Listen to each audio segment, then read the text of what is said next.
আসসালামু আলাইকুম। নতুন বছরের শুভেচ্ছা সবাইকে এবং সবার জন্য শুভকামনা রইলো।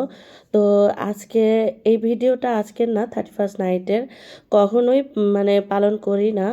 এবারই ১ম বড় ছেলের আবদার অনেকদিন ধরেই বলছে যে, "আম্মু 31st নাইটে বারবিকিউ করতেই হবে।" তো আমরাই করেছি আরকি। বেশি কেউ না। আমি আর আমার ছোট ভাই, ভাবি সবাই আসছিল আরকি।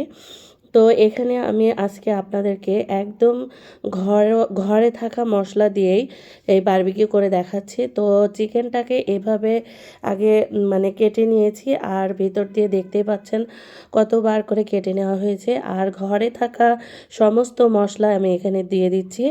আদা বাটা, পেঁয়াজ রসুন বাটা, হলুদ, মরিচ আর জিরার গুঁড়া। মশলা কিন্তু একটু বেশিই দিবেন।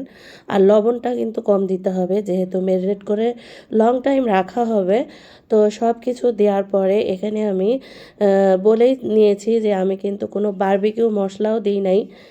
সমস্ত ইনগ্রিডিয়েন্টসগুলো ঘরেই থাকা। আর এখানে আমার একটু সামান্য রোস্টের মশলা ছিল রাঁধুনি, সেটা দিয়ে নিয়েছি। যেহেতু আমি এখানে গরম মশলা দিই নাই, ওইটা দিলে কিন্তু ওই গরম মশলা দেওয়ার কাজটা হয়ে যায়।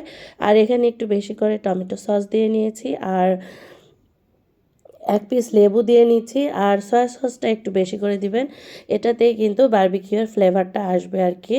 তারপরে আমি এখানে সরিষার তেল দিয়ে দিচ্ছি সামান্য পরিমাণে। মাখানোর সময় দিলে কিন্তু আর লেবু আর সরিষার তেলটা কিন্তু জুসি একটা যে ভাব থাকে সেটা মানে রাখবে আরকি।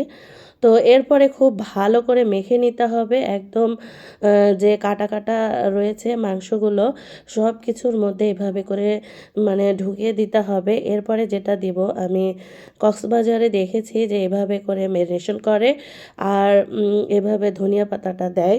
সবসময়ই মানে কক্সবাজার গেলে খাই, তবে এবারে আমি ভালোভাবে দেখে নিয়েছি। আসলে ওরা স্পেশাল কোনো মশলা তেমন একটা দেয় না ভালো মানে রেস্টুরেন্টগুলোতে। তারপরে চলে আসলাম ছাদে। আমি কিন্তু মেরিনেট করে অনেকক্ষণ রেখে দিয়েছিলাম, প্রায় ৭-৮ ঘন্টা। সারারাত রেখে দিলে আরও ভালো।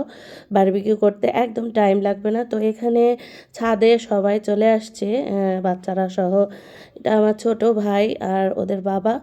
আর এই যে বারবিকিউয়ের যে স্ট্যান্ডটা আমি কিনে নিয়েছি, যারা আমার ভিডিও দেখেছেন স্ট্যান্ডটার মধ্যে কিন্তু ভালোই হয়েছে। তবে এই যে কয়লা ধরাতে এত বেশি কষ্ট হয়েছে আর কি। আর সেদিন যে কোথা থেকে এত বাতাস আসছিল ছাদে, অনেক বেশি কষ্ট হয়েছে। তো এই স্ট্যান্ডটাতে আগে আমি কিন্তু তেল ব্রাশ করে নিয়েছি, নাহলে কিন্তু লেগে যাবে।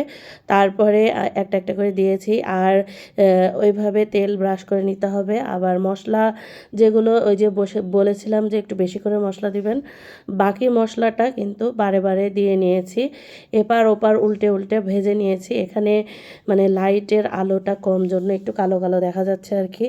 আর এত ধোঁয়া আর বারবার চুলাটা অন হয়ে যাচ্ছে, মানে চুলা তো না, ওই যে কয়লাটা মানে অন হয়ে আগুন জ্বলে যাচ্ছে আর আগুনের ইয়েটা দেওয়া যাবে না, ফেসবুকে নিষেধ আছে।